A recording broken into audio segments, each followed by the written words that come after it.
पहले अपना बोलेंगे तो।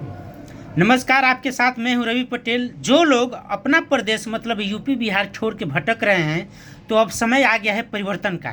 जैसे कि चुनाव का माहौल चल रहा है, हर लोग चाह रहे हैं कि बिहार में परिवर्तन होना चाहिए, पलायन रुकना चाहिए। तो कैसे रुकेगा पलायन?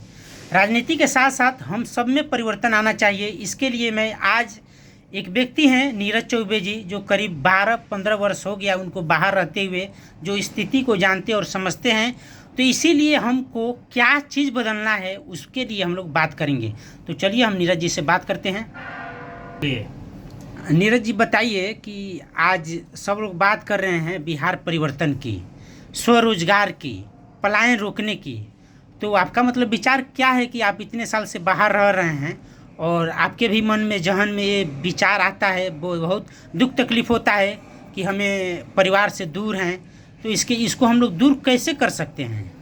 सबसे पहला तो इंसान खुद से कुछ करने की सोचे। नौकरी को आप अंतिम ऑप्शन के रूप में रख सकते हैं कि अगर आप सबसे पहले पढ़ाई लिखाई कंप्लीट करिए, अच्छी तरह पढ़ाई पूरी करने के बाद सबसे पहले स्वरोजगार की तरफ जाइए।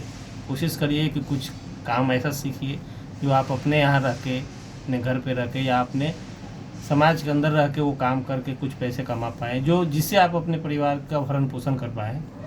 अगर किसी कारणवश पारिवारिक दबाव, सामाजिक दबाव या पूंजी की उपलब्धता न होने के कारण ही अगर आप स्वरोजगार न कर पाए, तो आप नौकरी की तरफ जाएं।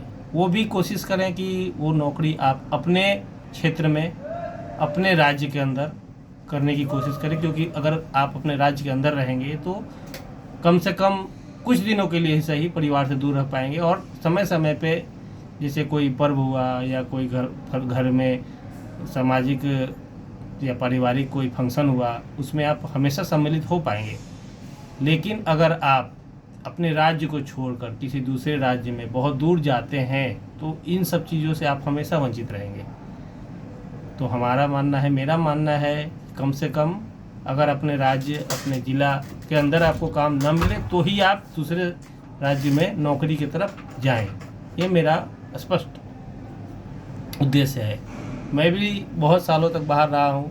5 साल तक मैंने भी कोशिश किया अपने राज्य के अंदर, अपने राजधानी में रह के कुछ काम करने का।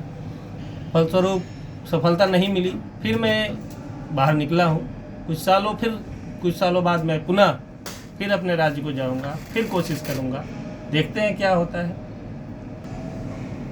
तो आपने इनके जुबानी सुना कि जो दर्द है, जो तकलीफ़ है सबको है, और हम सबको स्वरोजगार की तरफ बढ़ना चाहिए और स्वरोजगार का स्टार्टअप जरूर करना चाहिए।